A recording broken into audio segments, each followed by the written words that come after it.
یویشتم بالخصوص د لمانځه په دوران کې چې سړی په سجده باندې پرېوځي دا لاسونه به جګ نیسي، دا رقم به یې نیسي، هم لاسونه به داسې پرې باسي نه.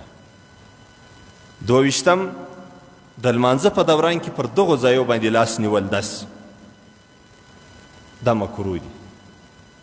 یعنی دا رقم چې یو سړی ناجوړه دی د سختې مرضۍ په وجه باندې پر ځګر لاس نیولی دی، پر دې ځای لاس نیولی دی، پروا نه لري.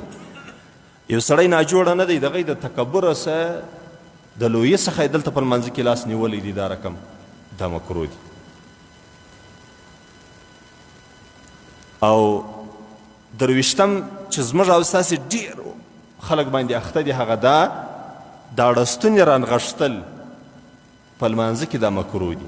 یعنې په عام اوقاتو کې که چیرې سړی اړستونې راونغاړي د کار په وجه باندې یا د ګرمۍ په وجه باندې پروا نه لري، د لمانځه په وخت کې به د اړستونې دا رقم نه رانغاړي. که تاسې ډېر پام باندې کړي د اکثره وخت چې دا بعضې خلکو دا لږ ورزش کړی نو دغه غوښه یې څه سره راټوله سوي بیا دته دا تکلیف ور پیدا کېږي د اړستونې رانغاړي چې دغه ځایونه خلکو ته ورښکاره کړي چې دا ځای مې داسې سره راوتلی. نو داسې کول په لمانځه کې د اړستونو رانغښتل دا مکروه دي. او څلرویشتم صرف په پرتاګه کې لمونځ کول دا مکروه دي.